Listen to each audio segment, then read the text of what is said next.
That moment became Sarah's North Star, the defining point that would guide every decision she made for the next 2 decades. When she returned to her seat, her best friend Jessica whispered, "Are you okay?" Sarah nodded, but inside, she was anything but okay. She was transformed. The humiliation that should have crushed her spirit instead crystallized into an unbreakable determination. That evening, Sarah made a promise to herself while staring at her reflection in the bathroom mirror of their small apartment. Her dark eyes, usually filled with uncertainty, now blazed with purpose. "I'm going to show her," she whispered to her reflection. "I'm going to show everyone." She didn't know how, and she certainly didn't know when, but she knew with absolute certainty that Mrs. Henderson's words would be the last time anyone would question her intelligence or potential. The transformation didn't happen overnight. Sarah's grades didn't magically improve, and reading remained a struggle that required twice the effort of her peers. But something had shifted in her approach to challenges. Instead of shrinking away from difficult tasks, she began to lean into them. When Mrs. Henderson assigned a book report on Charlotte's Web, Sarah spent weeks reading the same chapters over and over until she understood every nuance. Her report wasn't the longest or the most eloquent, but it was thorough and heartfelt. More importantly, Sarah began to notice things that others missed. While her classmates focused on getting the right answers quickly, Sarah developed a different kind of intelligence, one that saw patterns, connections, and solutions that weren't immediately obvious. During group projects, she became the one who could see how all the pieces fit together, even if she couldn't always articulate her thoughts as smoothly as others. Her mother noticed the change immediately. "You're different, Mija," Maria observed one evening as they shared a simple dinner of rice and beans. "You hold your head higher now." Sarah smiled, feeling the truth of those words. She was different. The girl who had once cowered under Mrs. Henderson's disapproval was evolving into someone who refused to be defined by other people's limitations. As fifth grade progressed, Sarah began volunteering to help younger students with their reading during lunch breaks. She discovered that her struggles had given her unique insight into how to break down complex concepts into manageable pieces. When 8-year-old Marcus couldn't grasp a math concept, Sarah found ways to explain it using stories and visual aids that made sense to him. She was developing what would later become her greatest professional asset, the ability to understand and communicate with people who thought differently. The irony wasn't lost on her that the teacher who had labeled her the dumbest student was inadvertently creating someone who would become exceptionally gifted at recognizing and nurturing intelligence in all its forms. Every time Mrs. Henderson dismissed a struggling student or showed impatience with someone who needed extra help, Sarah took mental notes. She was building a blueprint for the kind of leader she wanted to become, one who saw potential where others saw problems. By the end of 5th grade, Sarah's academic performance had improved modestly, but her confidence had soared dramatically. She still struggled with traditional measures of academic success, but she had discovered something far more valuable: resilience. When Mrs. Henderson handed out final report cards, she paused at Sarah's desk. "I suppose you've made some progress this year," she said grudgingly. Sarah looked up at her teacher and smiled. "Thank you, Mrs. Henderson. You've taught me more than you know." As Sarah cleaned out her desk on the last day of school, she found the small notebook where she had written down her goals after that humiliating November day. At the top of the first page, in her careful 10-year-old handwriting, she had written, "Someday I will be someone important." Below that, she had listed specific goals: help kids who feel dumb like me, make money to help mom, and show Mrs. H she was wrong. Reading those words 9 months later, Sarah smiled. The journey was just beginning. The summer after 5th grade marked the beginning of Sarah's metamorphosis. While other kids spent their vacation playing video games and swimming at the community pool, Sarah threw herself into learning with the intensity of someone who had finally found her purpose. Her mother, sensing this shift in her daughter's determination, made a decision that would prove pivotal. She enrolled Sarah in a summer program at the local community college designed for students with learning differences. Dr. Patricia Williams, the program director, was everything Mrs. Henderson wasn't: patient, encouraging, and deeply committed to helping students discover their unique strengths. During Sarah's first assessment, Dr. Williams made an observation that would change everything. "Sarah, you're not struggling because you're not smart. You're struggling because no one has taught you how to learn in a way that works for your brain." Those words were like sunlight breaking through storm clouds. For the first time in her academic life, Sarah was introduced to learning strategies that actually made sense to her. She learned about mind mapping for organizing thoughts, discovered that she was a kinesthetic learner who needed to move while studying, and found that reading aloud helped her comprehension dramatically. Most importantly, she met other students who had been told they weren't smart enough, yet were achieving remarkable things when given the right tools and environment.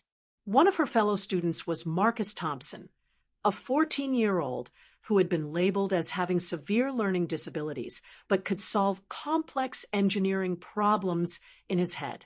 Another was Lisa Chun, who struggled with traditional writing, but could create detailed architectural drawings that left adults speechless.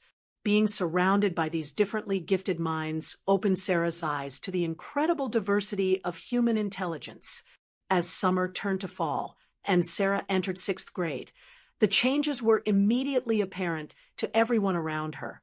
Her new middle school, Roosevelt Middle School in downtown Chicago, was larger and more diverse than her elementary school, which gave Sarah the fresh start she desperately needed. Her homeroom teacher, Mr. Rodriguez, was a young educator who believed in multiple intelligences and differentiated learning, concepts that were just beginning to gain traction in educational circles.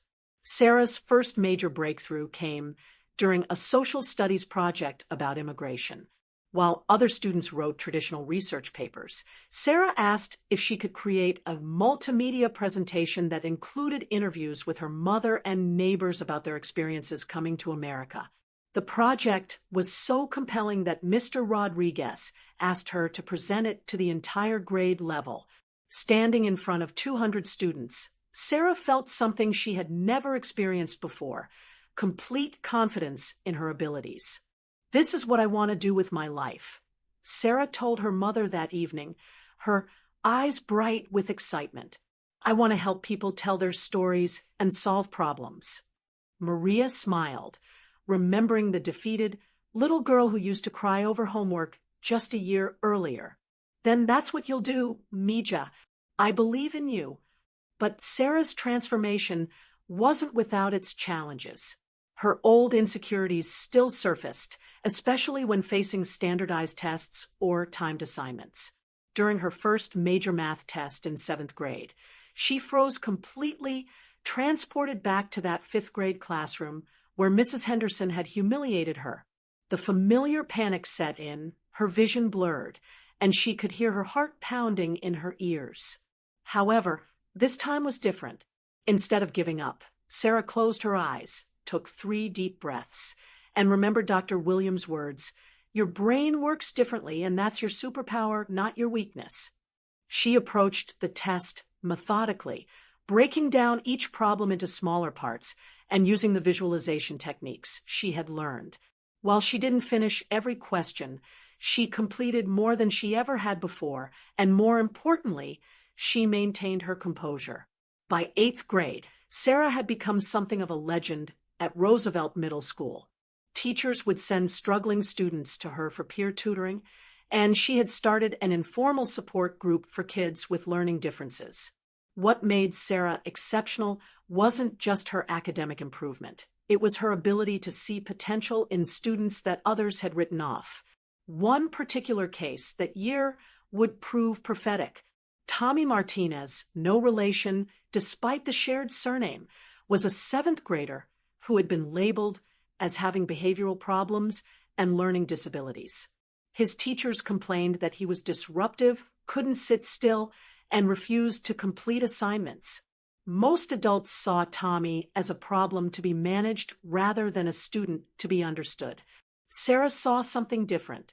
During one of their tutoring sessions, she noticed that Tommy could explain complex concepts perfectly when he was allowed to pace around the room and use his hands to demonstrate ideas.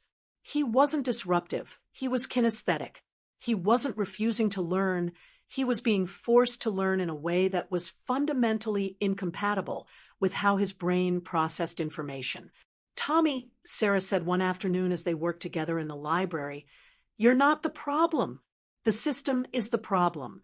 Someday, I'm going to change how schools work so that kids like us don't have to feel broken. Tommy looked at her skeptically. Yeah, right. Like anyone's going to listen to us. Sarah's response was immediate and fierce. They will, because we're going to make them. This interaction crystallized something profound in Sarah's developing worldview. She began to understand that her struggles hadn't been personal failings. They were symptoms of a system that only recognized and rewarded one type of intelligence. This realization transformed her from someone who simply wanted to prove her worth to someone who wanted to fundamentally change how society identified and nurtured human potential. High school brought new challenges and opportunities. Sarah had applied to and been accepted at Lincoln Prep, one of Chicago's most prestigious public high schools. The academics were rigorous, the competition intense, and the pressure immense. During her freshman year, she found herself once again questioning whether she belonged among students who seemed to effortlessly excel at everything. Her lowest point came during second semester when she received a D+ on her first major English literature essay. The teacher, Ms. Blackwood, wrote at the top of the paper, lacks analytical depth and critical thinking skills.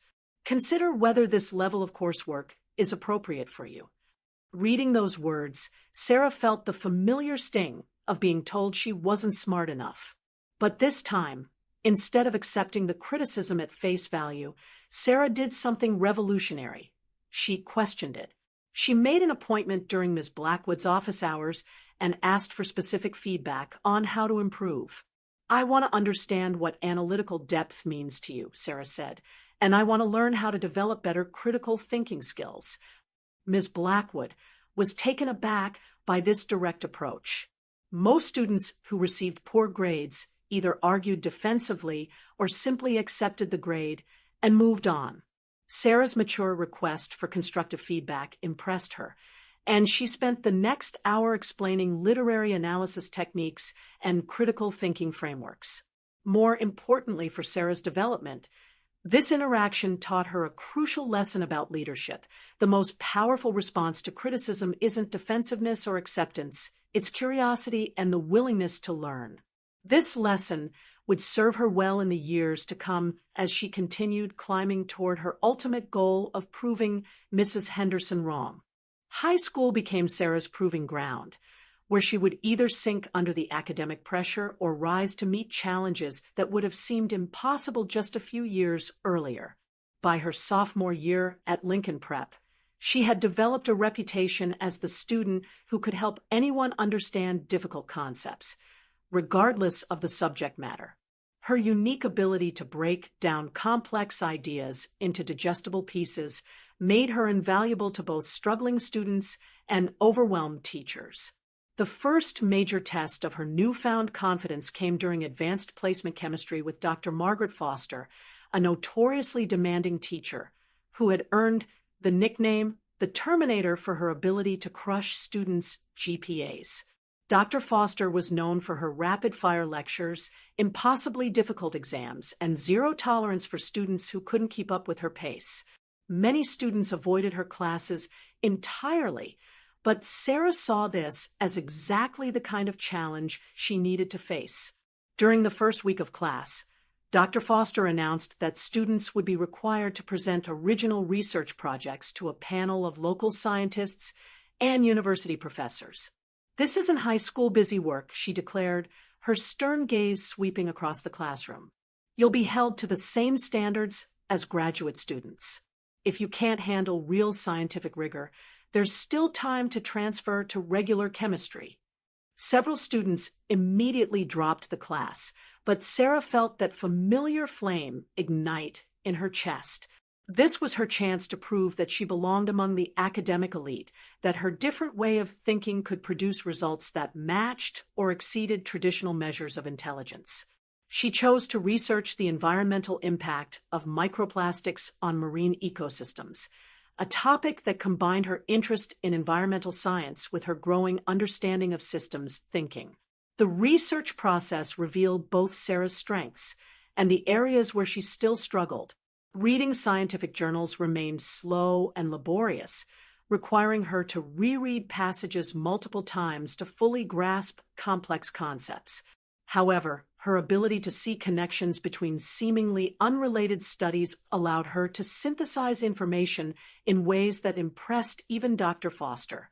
Sarah discovered correlations between microplastic distribution patterns and ocean current systems that had been overlooked in previous research.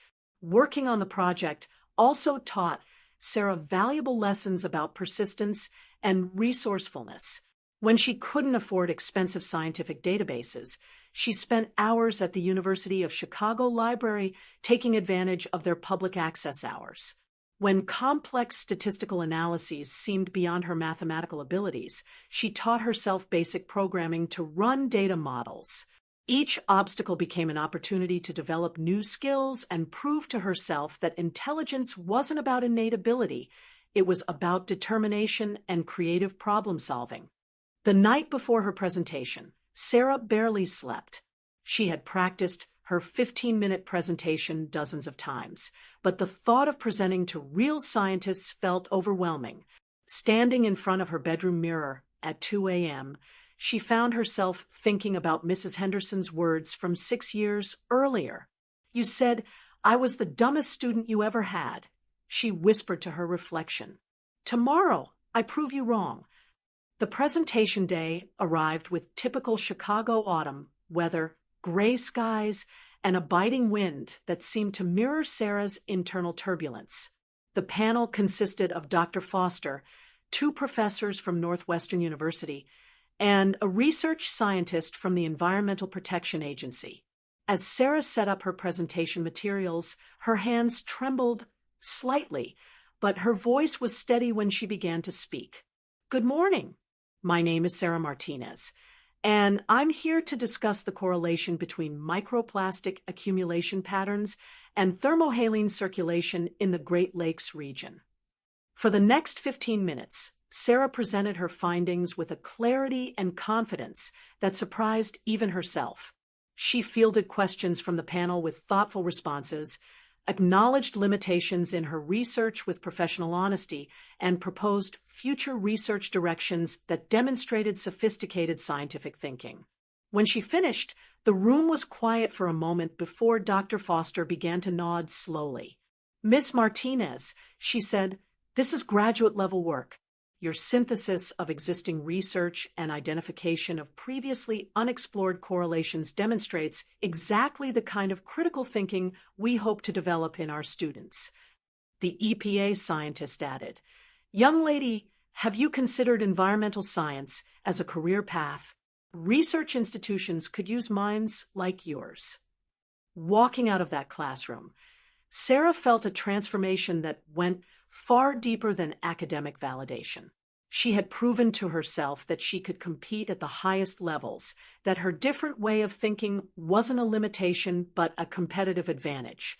More importantly, she had begun to understand that true intelligence wasn't about being the fastest or having the best memory. It was about persistence, creativity, and the ability to see patterns that others missed. Word of Sarah's success spread quickly through Lincoln Prep's competitive academic environment.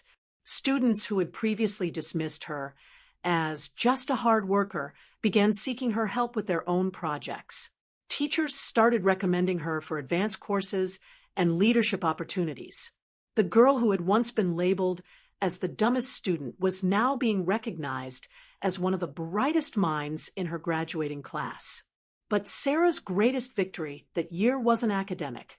It was personal. during a chance encounter at a Chicago teachers' conference that her mother was attending as a volunteer, Sarah ran into Mrs. Henderson. The former fifth-grade teacher, now nearing retirement, didn't initially recognize the confident young woman standing before her. "Mrs. Henderson," Sarah said, extending her hand professionally, "I'm Sarah Martinez. I was in your fifth-grade class at Washington Elementary." Recognition dawned slowly in Mrs. Henderson's eyes, followed by what appeared to be discomfort. "Sarah, yes, of course. How are you doing?" "I'm doing very well, thank you," Sarah replied, her voice calm and measured. "I'm currently ranked in the top 10% of my class at Lincoln Prep, and I'll be attending Northwestern University next fall on a partial academic scholarship." She paused, letting the information sink in. "I wanted to thank you, actually. What you said to me in fifth grade taught me one of the most valuable lessons of my life." Mrs. Henderson's face flushed slightly. I don't remember exactly what I said, but I hope it was encouraging." Sarah smiled, and for the first time in years, she felt genuinely sorry for her former teacher. "You told me I was the dumbest student you'd ever had. At the time, it hurt terribly, but it also taught me that other people's opinions of my abilities don't define my potential. That lesson has been invaluable." The older woman's embarrassment was palpable. "Sarah, if I said something like that, I sincerely apologize. That was completely inappropriate and unprofessional." Sarah nodded graciously. "I appreciate that, Mrs. Henderson. I've learned that we all make mistakes, and the important thing is what we do with the lessons they teach us." As they parted ways, Sarah felt a weight she hadn't realized she was carrying finally lift from her shoulders. The encounter had given her something she hadn't expected: closure. More importantly, it had confirmed that her journey wasn't really about proving Mrs. Henderson wrong. It was about proving to herself that she could become whoever she chose to be, regardless of other people's limitations or expectations. Northwestern University presented Sarah with challenges that dwarfed anything she had faced in high school. The campus in Evanston, with its Gothic architecture and Lake Michigan backdrop, was both beautiful and intimidating. As a first-generation college student from a working-class family, Sarah felt the weight of imposter syndrome more heavily than ever. Surrounded by classmates who spoke casually about their parents' alma maters and summer homes in the Hamptons, she sometimes wondered if she truly belonged in this rarefied academic atmosphere. Her major in organizational psychology and business administration was strategically chosen.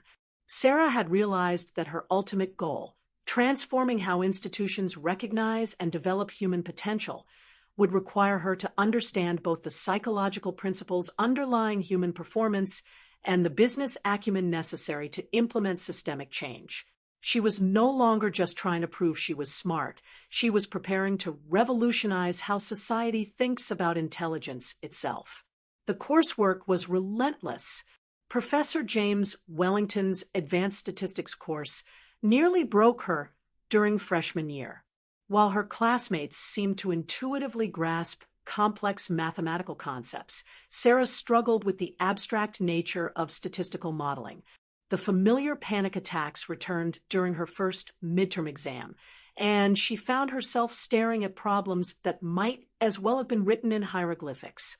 But Sarah had learned something crucial during her high school years. Struggling didn't mean failing, and needing help didn't mean weakness.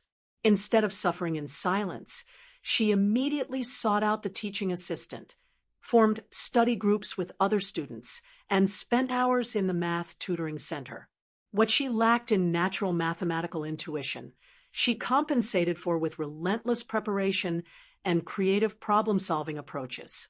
Her breakthrough came when she began approaching statistical problems not as abstract mathematical exercises, but as tools for understanding human behavior patterns.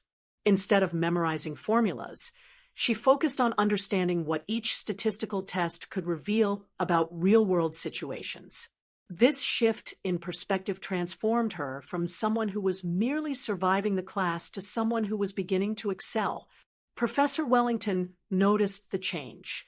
"Miss Martinez," he said during office hours one afternoon, "your exam scores have improved dramatically, but more importantly, your understanding of how to apply these concepts has become quite sophisticated. Have you considered graduate-level statistics courses?" Sarah smiled, remembering the 10-year-old girl who couldn't solve basic multiplication problems. "I'd be very interested in that, Professor Wellington." Sophomore year brought new challenges in the form of Dr. Elizabeth Morrison's Organizational Behavior Seminar, a course notorious for its Socratic method and ruthless intellectual dissection of student ideas. Dr. Morrison, a Harvard-trained psychologist with a reputation for brilliance matched only by her intimidating classroom presence, expected students to defend their ideas with the rigor of seasoned academics. During the first week of class, Dr. Morrison announced a semester-long project that would account for 40% of their final grade. Students would identify a real organizational problem, conduct original research, and present actionable solutions to actual business leaders. "This is an academic theory," she warned. "You'll be presenting to CEOs and senior executives who will evaluate your work based on practical applicability, not academic jargon."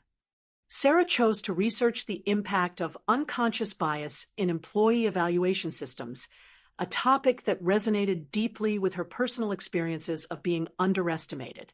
Her preliminary research revealed staggering statistics about how traditional performance evaluation methods systematically disadvantaged employees who didn't fit conventional leadership stereotypes, women, minorities, and individuals with non-traditional learning styles or communication patterns. The research process consumed Sarah's life for months. She conducted surveys with over 300 employees across various industries, analyzed performance data from 6 different companies, and interviewed dozens of managers about their evaluation processes. What she discovered was both infuriating and motivating. Many of the same biases that had led Mrs. Henderson to dismiss her potential were still operating in corporate America, limiting opportunities for countless talented individuals. But Sarah's research went beyond simply identifying problems. Drawing on her unique perspective as someone who had been consistently underestimated, she developed a comprehensive framework for implementing bias-resistant evaluation systems. Her proposed solution included structured interview protocols, multiple assessment methods that accommodated different thinking styles, and training programs designed to help managers recognize and counteract their unconscious prejudices. The presentation day arrived in late April with an audience that included Dr. Morrison, 3 Northwestern Business School professors, and 5 senior executives from major Chicago corporations. As Sarah set up her presentation materials, she noticed one of the executives checking his phone and another whispering to his colleague. The familiar voice of self-doubt whispered in her ear, "You don't belong here. These people will see right through you." But then Sarah remembered something her mother had told her the night before. "Mija, you've already survived being told you were stupid by someone who should have encouraged you. These people can't say anything worse than what you've already overcome." Taking a deep breath, Sarah began her presentation with a personal story that immediately captured the room's attention. 10 years ago, my 5th grade teacher told me I was the dumbest student she had ever taught, Sarah began, her voice clear and confident. "Today, I'm going to show you how that kind of thinking is costing American businesses billions of dollars in lost talent and innovation." The room fell silent, and Sarah could see that she had their complete attention. For the next 30 minutes, Sarah presented her research with a combination of academic rigor and practical insight that impressed even Dr. Morrison. She didn't just cite statistics, she told stories that brought the data to life. She didn't just identify problems, she offered concrete, implementable solutions. When she finished, the questions from the executives weren't skeptical challenges, but genuine inquiries about how quickly they could begin implementing her recommendations. One executive, Patricia Chun from a major consulting firm, approached Sarah after the presentation. "Miss Martinez, what you've presented today is exactly what our industry needs. Have you considered a career in organizational consulting? I'd like to discuss internship opportunities with you." Dr. Morrison, who rarely offered praise, nodded approvingly. "Sarah, this is the caliber of work I expect from doctoral candidates, not undergraduates. You should seriously consider graduate school." But the moment that meant the most to Sarah came from an unexpected source. As she was packing up her presentation materials, she overheard two executives discussing her work. "That young woman has something special." One said, "She sees problems that the rest of us miss, and more importantly, she has the insight to solve them. Mark my words, she's going somewhere significant." Walking across campus that evening, Sarah felt a profound sense of accomplishment that went beyond academic achievement. She had taken her greatest source of pain, being dismissed and underestimated, and transformed it into her greatest professional strength. The girl who had been told she was stupid was now being recognized as someone with rare and valuable insights into human potential. Junior year brought an opportunity that would prove pivotal to Sarah's future trajectory. Dr. Morrison, impressed by Sarah's sophomore year project, recommended her for a competitive internship at Hartwell and Associates, one of Chicago's premier management consulting firms. The internship would give Sarah real-world experience in organizational change management, while allowing her to work directly with senior executives from Fortune 500 companies. Her supervisor at Hartwell was Michael Richardson, a Northwestern alumnus who had built his reputation on helping struggling companies identify and develop underutilized talent. Michael saw something familiar in Sarah's approach to problem solving. "You think differently than most consultants," he observed during her first week. "You see human potential where others see human resources. That's a rare and valuable perspective in this industry." The internship challenged Sarah in ways she hadn't anticipated. Working with real companies facing real problems meant that academic theories had to produce measurable results. Her first major project involved helping a manufacturing company in Detroit improve employee retention and productivity rates that had been declining for 3 consecutive years. The Detroit Manufacturing Project would test every skill Sarah had developed and push her to the brink of her capabilities. Midwest Manufacturing Solutions was hemorrhaging talent at an alarming rate, with employee turnover exceeding 60% annually and productivity metrics falling consistently below industry standards. The company's leadership team, headed by CEO Robert Kowalski, was skeptical about bringing in a college intern to address problems that had stumped experienced consultants. "Listen, kid," Kowalski said during Sarah's first meeting with the executive team, his voice carrying the weariness of someone who had tried everything. "We've had McKinsey, Bain, and 3 other consulting firms tell us what's wrong with our operation. They've recommended everything from automation to downsizing to complete restructuring. What makes you think you can see something they missed?" Sarah felt the familiar flutter of anxiety in her stomach, but she had learned to channel that nervous energy into focused determination. "Mr. Kowalski, with respect, those firms analyzed your systems and processes. I'd like to analyze your people. Sometimes the most valuable insights come from the employees who are closest to the actual work." Over the next 2 weeks, Sarah did something that none of the previous consultants had attempted. She spent time on the factory floor, talking directly with line workers, supervisors, and mid-level managers. What she discovered was both heartbreaking and illuminating. The company's problems weren't rooted in inefficient processes or outdated equipment. They stemmed from a toxic culture that systematically devalued employee input and ignored innovative ideas from workers who weren't in management positions.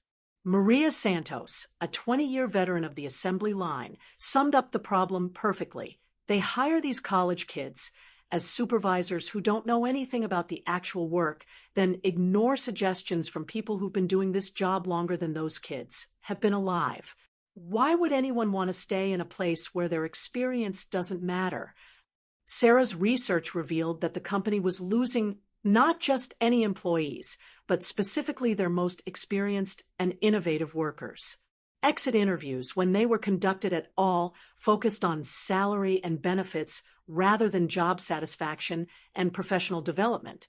The company was trapped in a vicious cycle. High turnover led to inexperienced management making poor decisions, which led to further employee dissatisfaction and additional turnover.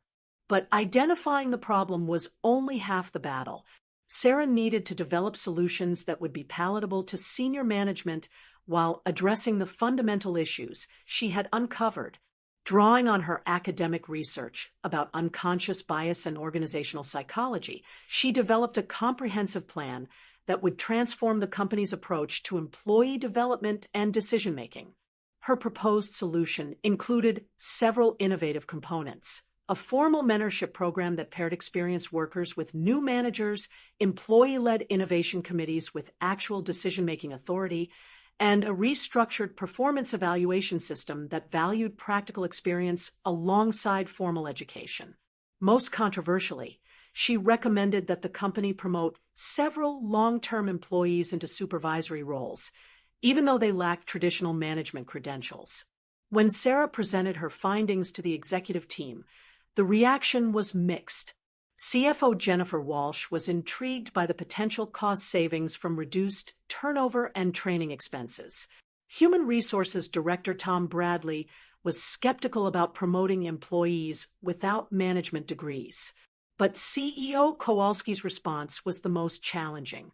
"Sarah, I appreciate the work you've done," Kowalski said, "but what you're proposing goes against everything I learned in business school. You're asking us to give decision-making authority to people who don't have the educational background to understand complex business decisions.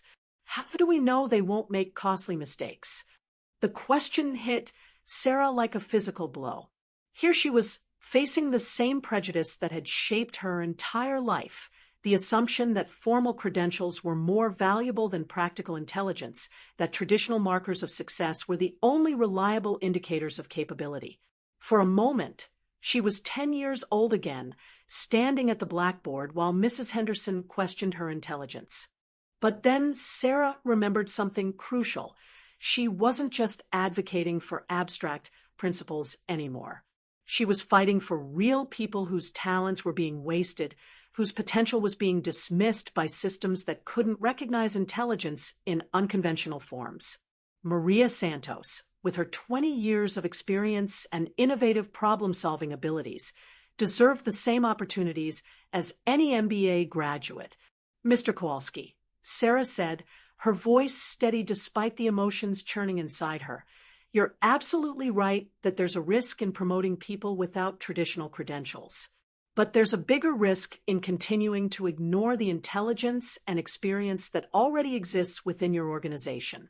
The costly mistakes you're worried about, they're already happening, made by managers who understand theory but not practice."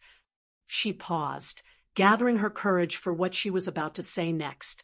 6 months ago, Maria Santos identified a production bottleneck that was costing the company approximately $50,000 monthly in lost efficiency. She submitted a detailed proposal for addressing the problem, but it was dismissed because it came from a line worker rather than management. Meanwhile, your current production supervisor, who has an industrial engineering degree but 6 months of actual floor experience, implemented a solution that not only failed to address the bottleneck, but created 2 additional problems. The room fell silent. Sarah could see the executives processing this information, perhaps for the first time truly considering the cost of their prejudices. She pressed her advantage. "What I'm proposing isn't radical, it's practical. You already have intelligent, experienced people working for you. The question is whether you're going to continue wasting their potential or start leveraging it." Over the following weeks, Sarah worked tirelessly to implement a pilot program based on her recommendations. The resistance was enormous, not just from senior management, but from some middle managers who felt threatened by the prospect of promoting line workers into supervisory roles. Several times, Sarah found herself questioning whether she had bitten off more than she could chew. The lowest point came during a heated meeting with the supervisory staff, where production manager Dave Morrison, no relation to her professor, openly challenged Sarah's credibility. "No offense, but you're a college kid with no real business experience telling us how to run operations we've been managing for years. What makes you think you understand our challenges better than we do?" The comment stung because it contained a grain of truth. Sarah was young, she was inexperienced in traditional business terms, and she was proposing changes to people who had invested their careers in the existing system. For a moment, she felt the familiar wave of self-doubt that had plagued her since childhood. But then she thought about Maria Santos, about Tommy Martinez from middle school, about all the people who had been dismissed because their intelligence didn't fit conventional molds. "You're right, Mr. Morrison," she said quietly. "I don't have your experience managing operations, but I do have experience being underestimated, and I've learned to recognize when systems are failing because they can't see the value in unconventional approaches." The pilot program's results exceeded even Sarah's optimistic projections. Within 3 months, employee turnover in the participating departments dropped by 40%. Productivity increased by 25%, and most importantly, employee satisfaction scores reached their highest levels in company history. Maria Santos, promoted to a newly created position of Senior Production Advisor, implemented cost-saving innovations that saved the company over $200,000 in the program's first quarter. But success came with unexpected consequences. As word of the pilot program's results spread throughout the company, Sarah found herself caught in political crossfire between executives who wanted to claim credit for the success and middle managers who resented the implication that their traditional approaches had been inadequate. The stress was overwhelming. And for the first time since high school, Sarah began experiencing panic attacks again.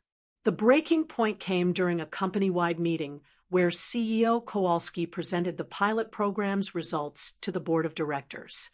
Instead of acknowledging Sarah's role in developing and implementing the program, he attributed the success to innovative management strategies developed by our executive team. Sitting in the back of the conference room, Sarah felt the crushing weight of being erased from her own achievement. That night, alone in her small apartment near Northwestern's campus, Sarah broke down completely. The girl who had fought so hard to prove her worth felt like she was back in 5th grade, watching someone else take credit for her ideas while she remained invisible. She called her mother, sobbing into the phone, "Mama, I worked so hard, and they're acting like I don't even exist." Maria Martinez, now working as a supervisor at a Chicago hospital after years of night school, listened patiently to her daughter's anguish. "Mija," she said gently, "do you remember what I used to tell you when you were little? The work you do matters more than the credit you get. Those people at the factory, Maria Santos, and the others, they know what you did for them. And someday when you're in a position to make the real decisions, you'll remember how it feels to be ignored, and you'll make sure it doesn't happen to others."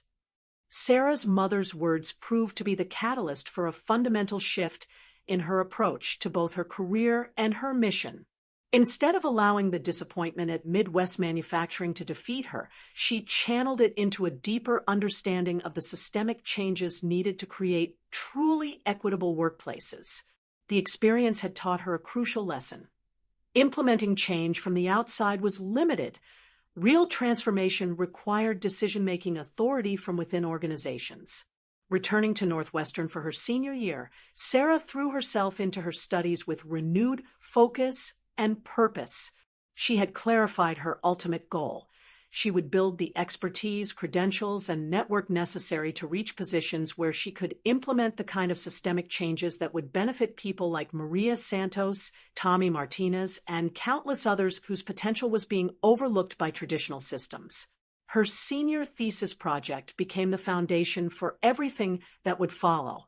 Working under Dr. Morrison's guidance, Sarah developed a comprehensive framework called Inclusive Intelligence Assessment that challenged traditional hiring and promotion practices. Her research demonstrated how conventional evaluation methods systematically excluded high potential candidates who didn't fit narrow demographic or educational profiles. The thesis wasn't just academic theory. It was a practical blueprint for organizational transformation. Sarah included detailed implementation guides, cost-benefit analyses, and case studies from her work at Midwest Manufacturing. Most importantly, she demonstrated measurable business outcomes. Companies that adopted inclusive assessment practices showed significant improvements in innovation, employee retention, and overall performance. Dr. Morrison was so impressed with Sarah's work that she nominated it for the university's Outstanding Senior Thesis Award. "Sarah," she said during one of their final meetings, "this research has the potential to influence how businesses think about human capital development. Have you considered pursuing a PhD? With work of this caliber, you could secure funding at any top-tier program." But Sarah had different plans. While her classmates prepared for graduate school or entry-level positions at consulting firms, she was methodically building the foundation for something more ambitious. She had been accepted to Harvard Business School's MBA program and had secured a prestigious fellowship that would cover her tuition while allowing her to continue her research on organizational psychology. The Harvard Business School campus in Boston felt like another world entirely, surrounded by students who spoke casually about their families' business empires and their undergraduate experiences at Ivy League institutions. Sarah initially felt the familiar pangs of imposter syndrome, but this time she was prepared. She had learned to view her different background not as a disadvantage, but as a unique perspective that could generate insights unavailable to her more traditionally privileged classmates. Her first-year strategy course with Professor David Chun proved to be a turning point. The class was studying a case about a failing retail chain that had been unable to adapt to changing consumer preferences. While her classmates focused on traditional business solutions, cost-cutting, restructuring, market repositioning, Sarah approached the problem from an entirely different angle. What if the company's failure isn't about strategy or market conditions? Sarah asked during a heated class discussion, what if it's about leadership's inability to recognize and utilize the intelligence that already exists within their organization? Their frontline employees interact with customers daily and understand changing preferences better than any market research could reveal. The problem isn't lack of information, it's lack of inclusive decision-making processes. Professor Chun paused, clearly intrigued by this perspective. "That's an interesting hypothesis, Miss Martinez. How would you test it?" Sarah outlined a research methodology that would analyze the correlation between employee engagement, decision-making inclusivity, and business performance across various retail organizations. "I'd like to explore this further," Professor Chun said after class. "Would you be interested in collaborating on a research project that could potentially be published in Harvard Business Review?" The invitation was both exciting and validating, recognition that her unconventional perspective was generating insights valuable to the broader business community. The research project consumed Sarah's first year at Harvard, but the results were groundbreaking. Working with Professor Chun and a team of graduate researchers, she analyzed data from over 200 retail organizations and conducted extensive interviews with employees at all organizational levels. Their findings confirmed Sarah's hypothesis. Companies with inclusive decision-making processes significantly outperformed their traditional counterparts across multiple metrics. More importantly, the research identified specific practices that successful companies use to tap into their employees' intelligence and insights. These weren't abstract concepts, but practical strategies that could be implemented immediately, structured feedback systems, cross-functional innovation teams, and promotion criteria that valued practical intelligence alongside formal credentials. When their paper was accepted for publication in Harvard Business Review, Sarah felt a profound sense of validation. The girl who had been labeled as lacking analytical depth was now contributing original research to one of the world's most prestigious business publications. But the real satisfaction came from knowing that her work would help other underestimated individuals gain recognition for their capabilities. The publication's impact exceeded even Sarah's optimistic expectations. Within weeks of the article's release, she was fielding inquiries from Fortune 500 companies interested in implementing the inclusive practices she had identified. Speaking invitations poured in from business schools, industry conferences, and professional associations. One invitation, however, stood out from the rest. Patricia Chun, the consulting executive who had been impressed by Sarah's undergraduate presentation, had since been promoted to senior partner at her firm. She called Sarah personally with an offer that would accelerate her career trajectory dramatically. "Sarah, I've been following your work since that presentation at Northwestern," Patricia said during their phone conversation. "Your Harvard Business Review article has generated significant interest among our clients. I'd like to offer you a position as a senior associate, 2 levels above the typical entry position for MBA graduates. You'd be leading client engagements focused specifically on organizational development and inclusive leadership practices." The offer was tempting beyond measure. The salary was exceptional, the prestige significant, and the opportunity to implement her ideas with major corporations immediate. But Sarah had learned to think strategically about her career decisions. "Patricia, I'm incredibly honored by the offer," she said. "Could we discuss the specific types of projects I'd be working on and the decision-making authority I'd have in client engagements?" What she learned during subsequent conversations was both encouraging and limiting. While the position would give her access to senior executives and major corporations, she would still be implementing solutions designed by others rather than setting strategic direction herself. It was a step forward, but not the transformational leadership role she ultimately sought. Instead, Sarah made a decision that surprised everyone, including herself. She declined the consulting offer and instead accepted a position at TechFlow Dynamics, a mid-sized technology company in Dallas that was struggling with rapid growth and organizational challenges. The salary was significantly lower than the consulting offer, and the company lacked the prestige of Patricia's firm, but it offered something more valuable: the opportunity to serve as director of organizational development with direct reporting to the CEO. "You're making a mistake," several of her Harvard classmates warned her. "TechFlow ISN Dynamics isn't a brand name that will open doors. You should take the consulting position, build your reputation, and then move to a leadership role later." But Sarah understood something her classmates didn't. Sometimes the biggest risk is playing it safe. CEO Jonathan Miller had founded TechFlow Dynamics 15 years earlier, building it from a 3-person startup to a 500-employee company specializing in cloud-based business solutions. But rapid growth had created internal chaos. High employee turnover, communication breakdowns between departments, and a leadership team struggling to maintain the innovative culture that had driven the company's success.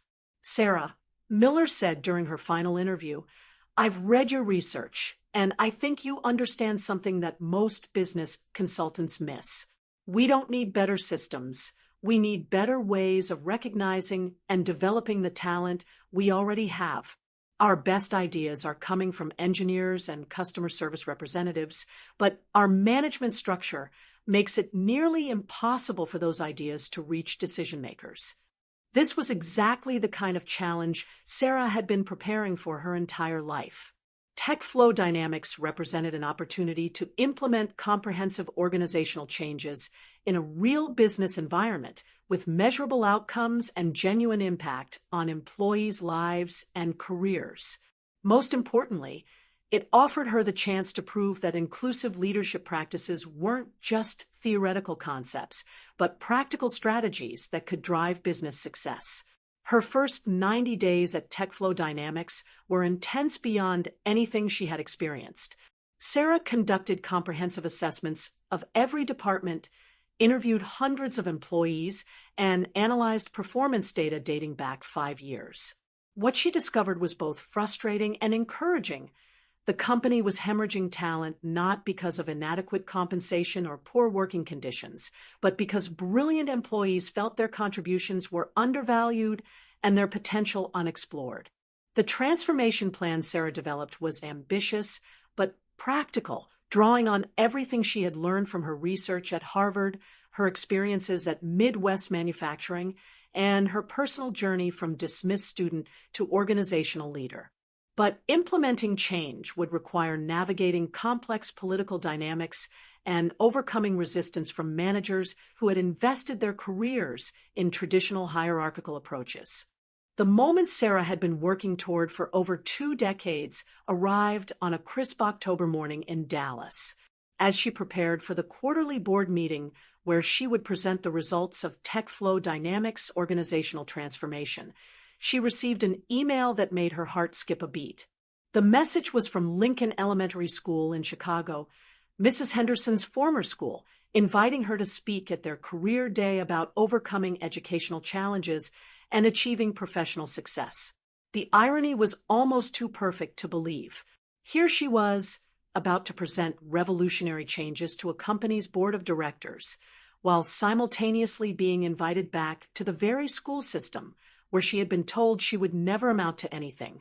But Sarah had learned that life's most meaningful moments often arrived wrapped in such beautiful symmetry. At Tech Flow Dynamics, the transformation results spoke for themselves with stunning clarity. Employee turnover had dropped from 42% to 8% in just 18 months. Innovation metrics, measured by the number of employee-generated ideas successfully implemented, had increased by 340%.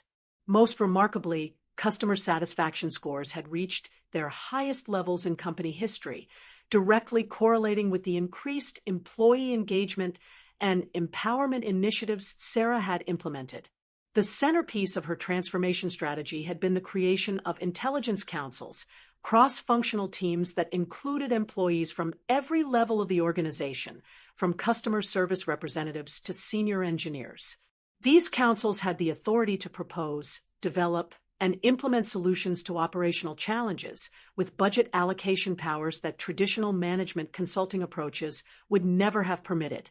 One particular success story perfectly illustrated the power of Sarah's approach. Jennifer Walsh, a customer service representative with no formal technical training but 7 years of direct client interaction experience, had identified a recurring software glitch that was causing customer frustration. Previous attempts to address the issue had failed because the engineering team couldn't replicate the problem in their testing environment. Jennifer's insight was that the glitch only occurred when customers used specific combinations of features during high traffic periods, a pattern she had noticed through months of troubleshooting calls. Traditional corporate hierarchies would have dismissed her observation as anecdotal, but Sarah's intelligence council system gave Jennifer the platform and resources to collaborate directly with the engineering team. The solution Jennifer developed, working alongside senior programmers, not only fixed the original problem, but improved overall system performance by 15%. More importantly, her success had inspired other customer-facing employees to contribute technical insights that had previously been ignored. The company had discovered an untapped reservoir of practical intelligence that was directly improving their product quality. CEO Jonathan Miller was so impressed with the results that he had asked Sarah to present her methodology to the board of directors with the intention of scaling the approach across all company operations. "Sarah," he said during their preparation meeting, "what you've accomplished here goes far beyond typical organizational development. You've fundamentally changed how we think about intelligence and leadership." Block 7 and 8. The moment Sarah had been working toward for over 2 decades arrived on a crisp October morning in Dallas, as she prepared for the quarterly board meeting where she would present the results of Tech Flow Dynamics organizational transformation. She received an email that made her heart skip a beat. The message was from Lincoln Elementary School in Chicago, Mrs. Henderson's former school, inviting her to speak at their career day about overcoming educational challenges and achieving professional success. The irony was almost too perfect to believe.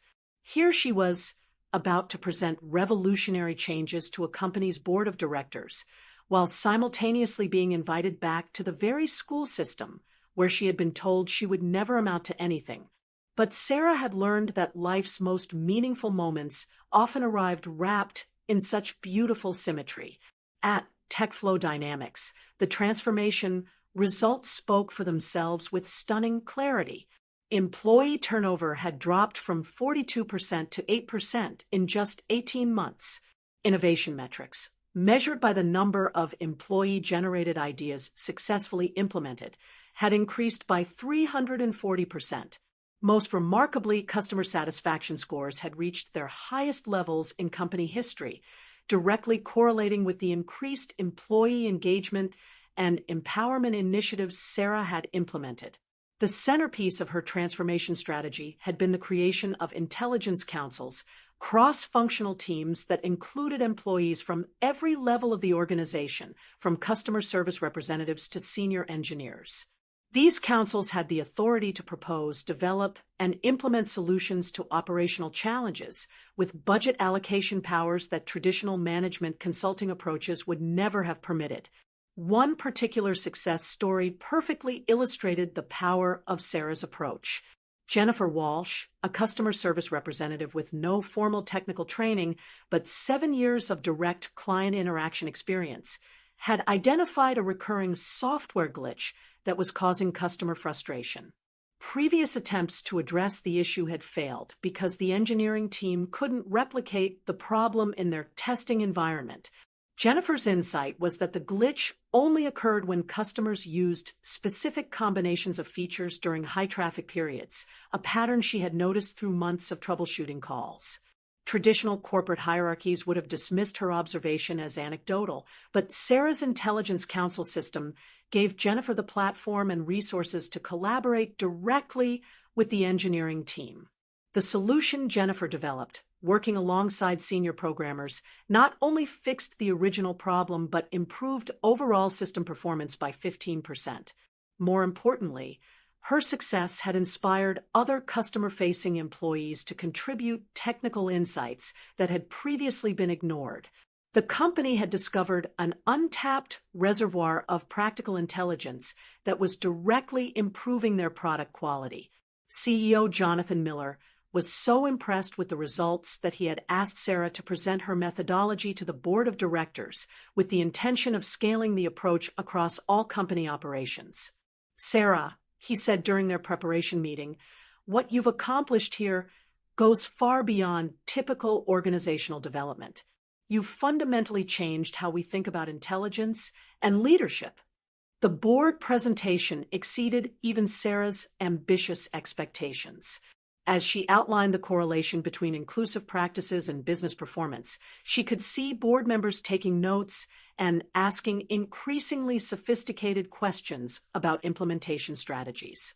Board Chair Margaret Thompson, a veteran executive from IBM, was particularly engaged. "Sarah, these results suggest that traditional talent management approaches are fundamentally flawed. Have you considered consulting with other organizations to implement similar transformations?" But the moment that truly validated Sarah's journey came at the presentation's conclusion. Board member Dr. Patricia Morrison, no relation to her former professor, asked a question that went straight to the heart of Sarah's mission. "What inspired you to develop this approach? It's unlike anything we've seen from traditional organizational consultants."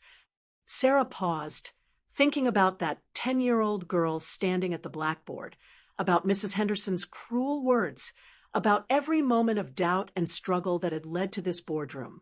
"Dr. Morrison," she said, her voice steady and confident, "I developed this approach because I understand what it feels like to be underestimated. I know what it's like when your intelligence isn't recognized because it doesn't fit conventional expectations. This work isn't just about business performance. It's about ensuring that every person's potential can be recognized and developed." The room fell silent for a moment before the board erupted in enthusiastic discussion about expanding Sarah's approach throughout their portfolio companies. But more than professional validation, Sarah felt a deep sense of personal completion. She had taken her greatest source of pain and transformed it into her greatest professional strength. 3 months later, Sarah found herself standing in the same elementary school where her journey had begun 24 years earlier. The hallways looked smaller than she remembered, but the energy of young minds learning and growing was just as vibrant. As she prepared to speak to a gymnasium full of fifth graders, she thought about Mrs. Henderson, who had retired years earlier, but whose words had inadvertently shaped the trajectory of Sarah's entire life. "Students," Sarah began, looking out at faces that reminded her of her younger self, "I want to tell you about the most important lesson I ever learned in school. Sometimes the people who tell you that you're not smart enough are actually giving you the greatest gift of all, the motivation to prove them wrong." She told them about being labeled as the dumbest student, and how that moment had ignited a determination that carried her through every challenge that followed. She talked about the importance of believing in yourself even when others don't, about finding your unique strengths, and about using difficult experiences as fuel for success rather than reasons for giving up. But most importantly, she told them about the responsibility that comes with success. "When you achieve your dreams," she said, "remember the people who are still struggling to be recognized for their potential. Use your success to create opportunities for others who might be underestimated the way you once were." As Sarah concluded her presentation, a young girl in the front row raised her hand. "Ms. Martinez, what if someone tells me I'm not smart enough for my dreams?" Sarah smiled, seeing so much of herself in the child's earnest expression. "Then you remember that their opinion doesn't define your potential. You work harder, learn differently if you need to, and prove that intelligence comes in many forms. Most importantly, you never give up on yourself." 6 months after the Career Day presentation, Sarah received the call that would complete her remarkable journey. CEO Jonathan Miller informed her that the board of directors had approved the creation of a new position, Chief People Development Officer, with authority over all human resources, organizational development, and talent management initiatives across TechFlow Dynamics and its subsidiary companies. "Sarah," Miller said during their meeting, "this position will give you the platform to implement your vision on a scale that could influence the entire technology industry. Are you ready for that kind of responsibility?" Sarah thought about Mrs. Henderson, about her mother's sacrifices, about every person she had met who deserved recognition for their hidden potential. "I've been preparing for this opportunity my entire life," she replied. "I'm absolutely ready." But the story's most meaningful conclusion came in an unexpected form. While cleaning out her desk to move to her new executive office, Sarah found a handwritten letter that had been delivered to her old department. The return address showed it was from Margaret Henderson, now retired and living in a senior community in suburban Chicago. "Dear Sarah," the letter began, "I recently learned about your remarkable career achievements and felt compelled to reach out. I want to apologize for the harmful words I spoke to you in 5th grade. As an educator, my role was to nurture and encourage students, not to crush their spirits. I failed you profoundly that day, and I've regretted it ever since. Your success despite my discouragement is a testament to your character and determination. I hope you can forgive a foolish old teacher who learned too late that every student deserves to be believed in. Congratulations on proving that intelligence and potential cannot be limited by other people's narrow perspectives." Reading those words, Sarah felt the final piece of her journey click into place. The forgiveness she offered wasn't just for Mrs. Henderson. It was for herself, for the years of carrying anger and hurt that had served their purpose but were no longer needed. She had transformed her pain into purpose, her struggles into strength, and her underestimation into unlimited potential. As Sarah Martinez settled into her new role as Chief People Development Officer, Overseeing talent development for thousands of employees across multiple companies, she kept Mrs. Henderson's letter framed on her desk, not as a reminder of past hurts, but as a symbol of transformation and the incredible power of refusing to accept other people's limitations on your potential. Today, Sarah's innovative approaches to talent recognition and development have been adopted by over 50 companies across the United States, creating opportunities for countless individuals who might otherwise have been overlooked. Her story serves as proof that sometimes our greatest challenges become our most powerful gifts, and that the words meant to diminish us can instead ignite the fire that drives us to extraordinary heights. Have you ever been told that you weren't smart enough, capable enough, or destined for success? Have you faced moments when others' doubts about your abilities threatened to become your own self-doubt? Remember Sarah's journey and ask yourself, what would be possible if you refused to accept other people's limitations on your potential?